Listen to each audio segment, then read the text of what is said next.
আশুরার দিন কোন নিয়মে নামাজ পড়বেন, কোন পদ্ধতিতে নামাজ পড়বেন, কিভাবে নামাজ পড়বেন।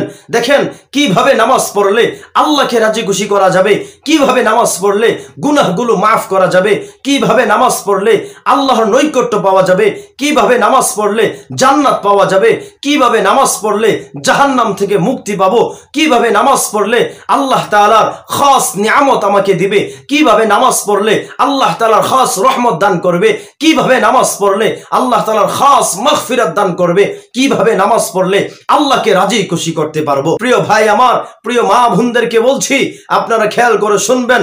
আশুরা দিন আসছে, মুহররম মাস চলতেছে। এই মুহররম মাসে 10 তারিখ, অর্থাৎ 10 তারিখকে আশুরা বলা হয়। এই আশুরার দিন খুবই ফজিলতপূর্ণ, খুবই সম্মানিত। এই 10 তারিখে অর্থাৎ আশুরার দিন আমরা কোন ভাবে নামাজ পড়ব, কোন পদ্ধতিতে নামাজ পড়ব, কিভাবে নামাজ পড়ব। ভাই আমার, মা বোনদেরকে বলছি, ভাইদেরকে বলছি, খেয়াল করে শুনুন। দেখেন আমরা যেভাবে নামাজ পড়ি সেইভাবে নামাজ পড়ব, নফল নামাজ যেভাবে পড়ি সেভাবে নামাজ পড়ব। দেখেন কিন্তু এক জায়গায় কিছু শব্দ বাড়িয়ে বলবো, এই নামাজটা হয়ে যাবে গুরুত্বপূর্ণ নামাজ। দেখেন ভাই বোনদেরকে বলছি, মা বোনদেরকে বলছি, খেয়াল করে শুনুন। দেখেন আশুরা দিন আসতেছে, এই আশুরা দিন আমরা কিভাবে নামাজ পড়বো। দেখেন আগে আমরা নিয়ত করব। কিভাবে নিয়ত করব? আপনি প্রথমে নামাজে নিয়ত করে নেবেন। আপনি যেভাবে নিয়ত করেন সব সময়, কথা বলছেন, বাংলা নিয়ত করে নেবেন। আপনি এইভাবে নিয়ত করতে পারেন, হ্যাঁ, যে আমি কিবলামুখী হয়ে 2 রাকাত নফল নামাজ আদায় করিতেছি, আল্লাহু আকবার। কথা বুঝছেন, আপনি এইভাবে নিয়ত করতে পারেন। আর আপনি যে কিসের জন্য নামাজে দাঁড়াইলেন এটাই তো আপনার নিয়ত হয়ে যাবে, কথা বুঝছেন। তারপর আপনি নিয়ত করতে পারেন, কোনো সমস্যা নাই, কথা বুঝছেন। এখন ভাই আমার, নামাজটা কোন ভাবে পড়বো, কোন পদ্ধতিতে পড়বো, কোন নিয়মে পড়বো। দেখুন আমরা যেভাবে সাধারণত নামাজ পড়ি, অর্থাৎ আমরা যেভাবে নফল নামাজ পড়ি, কথা বলছেন, সেভাবে নামাজ, কথা বলছেন। কিন্তু এক জায়গায় আমরা কিছু শব্দ বাড়িয়ে বলবো, এই বাড়িয়ে বলাটাই আমাদের জন্য গুরুত্বপূর্ণ নামাজ হয়ে যাবে ইনশাআল্লাহ তাআলা। আল্লাহু আকবার বলে আমরা নামাজে দাঁড়ালাম, সবকিছু নামাজে রীতিমতো আমরা নামাজ পড়লাম।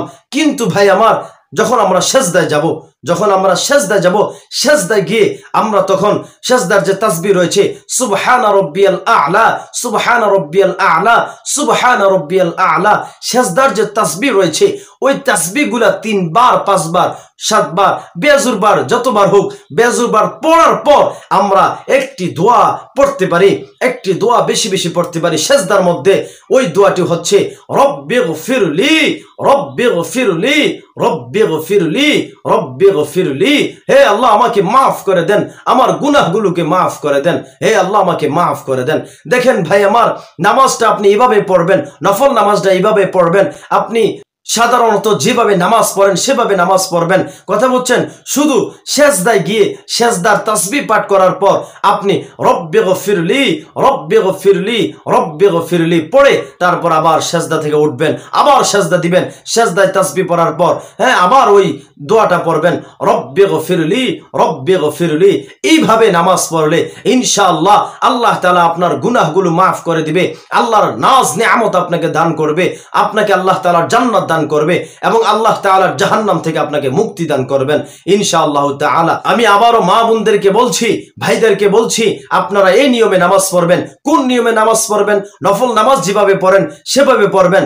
কিন্তু আপনি এক জায়গায় কিছু বাড়িয়ে শব্দ বলবেন, সেটা হচ্ছে আপনি যখন সেজদায় যাবেন, সেজদায় যাওয়ার পর আপনি সেজদার তাসবিহগুলা 3 বার, 5 বার, 7 বার, বেজুবার পড়ে আপনি সেজদার তাসবিহগুলা পড়ার পর আপনি পড়বেন রব্বিগফিরলি, রব্বিগফিরলি, রব্বিগফিরলি। যতবার সেজদা আসবে ততবার আপনি সেজদার তাসবিহ পাঠ করার পর শুধু পড়বেন রব্বিগফিরলি, রব্বিগফিরলি। ইনশাআল্লাহ এইভাবে নামাজ পড়লে আল্লাহ আপনার সমস্ত গুনাহ মাফ করে দিবে। শুধু তাই নয়, আল্লাহ আপনাকে আল্লাহর খাস নিয়ামত দান করবে, জান্নাত দান করবে, জাহান্নাম থেকে মুক্তি দান করবে।